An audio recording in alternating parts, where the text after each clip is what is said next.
Assalamualaikum warahmatullahi wabarakatuh. Perkenalkan, nama saya Muhammad Faris Rizky Mulyawan dari Universitas Pendidikan Indonesia, khususnya dari jurusan Desain Komunikasi Visual A dengan NIM 1804144. Pada kesempatan kali ini, saya akan mempresentasikan artikel jurnal ilmiah saya yang bertajuk Analisis Cover Majalah Tempo edisi April 2019 dengan pendekatan semiotika Roland Barthes. Abstrak.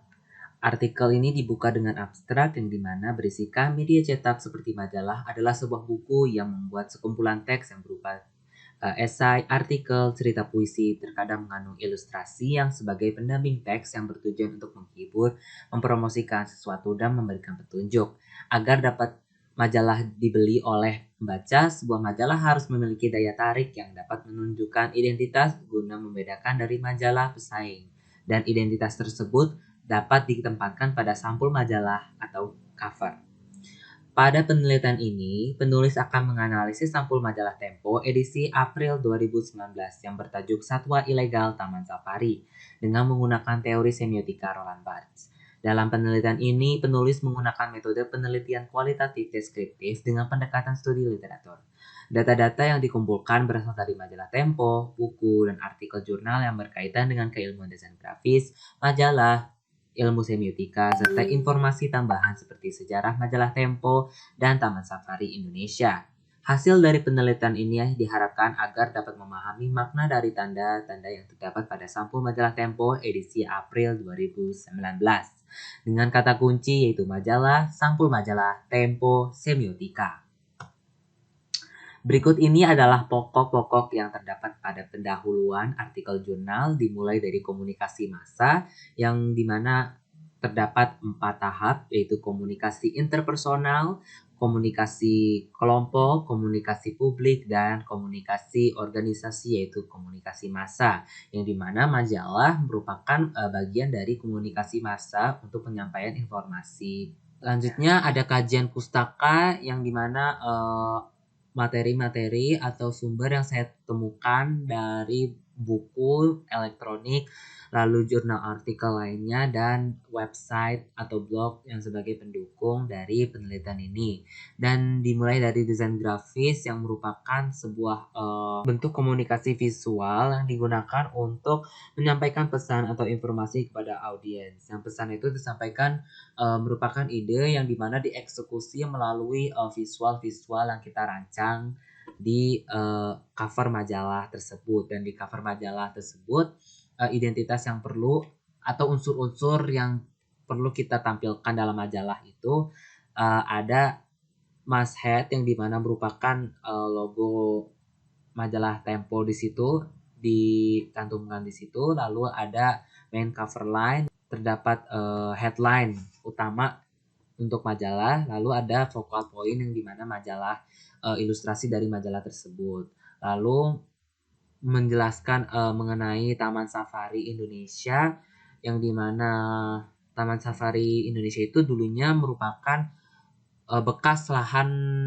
perkebunan teh yang sudah tidak produktif lagi, lalu dikembangkan menjadi Taman Konservasi Alam di Indonesia, lalu membahas juga semiotika Roland Barthes. Hasil dan pembahasan. Gambar di samping merupakan cover art dari sampul majalah Tempo edisi April 8-14 2019 memuat main cover lain satwa ilegal Taman Safari Indonesia. Jadi isu ini berkaitan dengan isu lingkungan yang dimana pokok utama dari isu majalah yaitu bahwa Asia ini merupakan kawasan yang rawan sasaran empuk bagi perdagangan satwa liar yang dilindungi dan juga didukung dari laporan International Enforcement Agency. Nilai perdagangan global satwa liar setara dengan nilai perdagangan manusia, narkotika, dan senjata gelap. Dan Wildlife Conservation Society Indonesia pada tahun 2016 sebanyak 4 kali meningkat sejak tahun 2010 karena adanya perdagangan satwa liar. Lalu dengan adanya perdagangan satwa liar, hewan-hewan yang dilindungi tersebut dapat berdampak buruk, salah satunya adanya perubahan ekosistem di sekitar kita. Misalkan populasi harimau yang kian berkurang akan berdampak buruk dan akan mempengaruhi populasi hewan lainnya yang dapat merugikan aktivitas manusia. Dalam contoh seperti pertanian. Lalu Tempo menyebutkan hewan-hewan yang termasuk daftar yang disita oleh Bareskrim terdiri dari elang bondol, kakak ketua jambul kuning, jundal emas, beo Papua, dan nuri juga musang. Nah, cover art majalah Tempo edisi April 2019 menampilkan visual dari salah satu satwa yang dilindungi di Indonesia.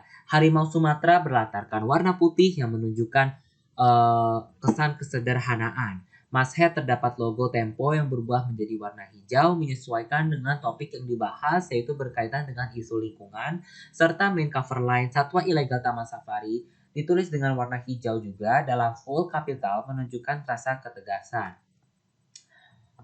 Mengenai tanda, pertama yang kita lihat itu adanya hewan harimau Sumatera yang ditampilkan dalam bentuk siluet berwarna hitam yang sedang berjalan sebagai penanda dipilihnya hewan seperti harimau Sumatera merupakan representatif hewan-hewan endemik di Indonesia yang terancam punah.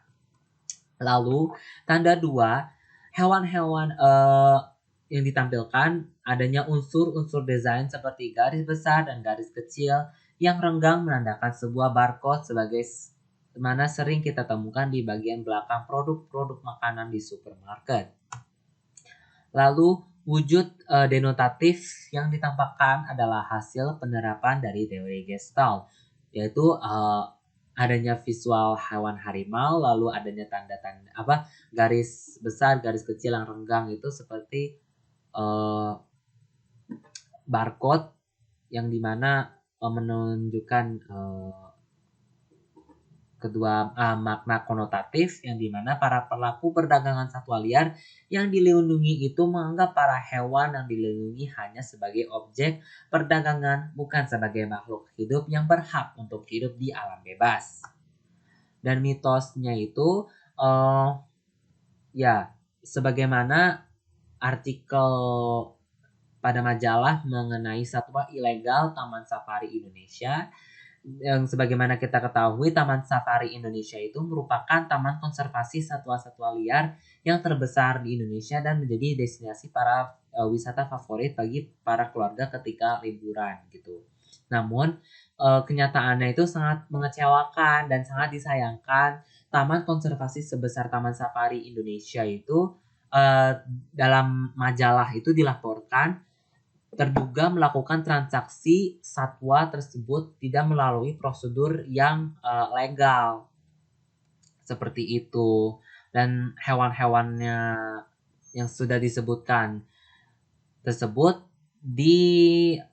disita oleh Bareskrim karena hanya transaksinya itu melalui sosial media gitu, jadi tidak legal. Dan Taman Safari Indonesia bisa saja menutupi ini dan menyatakan kepada publik bahwa hewan-hewan ini sudah melalui standar yang mereka punya, padahal Taman Safari Indonesia diduga melakukan transaksi seperti ini melalui orang-orang yang tidak bertanggung jawab atas kerusakan dari alam-alam Indonesia khususnya di faunanya tersebut seperti itu. Dan kesimpulan, majalah Tempo edisi April 2019 adalah salah satu contoh bagaimana sebuah media dapat bersikap kritis terhadap sebuah lembaga atau institusi sebesar Taman Safari Indonesia.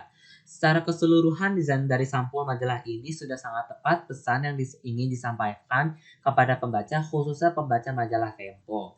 Penulis memahami desain dari sampul majalah ini sebagai desain yang sederhana, namun serat akan makna-makna yang sebagaimana untuk memberikan kesadaran bagi kita semua, dan kita harus menuntut dan ya mengutuk keras atas tindakan Taman Safari Indonesia yang diduga melakukan transaksi perdagangan satwa liar yang ilegal dari orang-orang yang tidak bertanggung jawab seperti itu. Dan untuk kedepannya bisa semoga saja Bareskrim atau lembaga-lembaga yang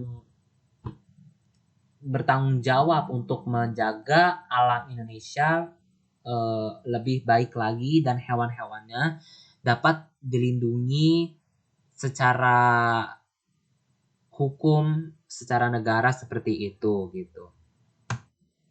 Terima kasih atas presentasinya. Mohon maaf apabila ada kekurangan dari saya sebagai penulis dan juga presentator karena saya masih memiliki kekurangan dan khususnya saya masih berlatih untuk menyajikan presentasi ini dengan lebih baik lagi. Wassalamualaikum warahmatullahi wabarakatuh.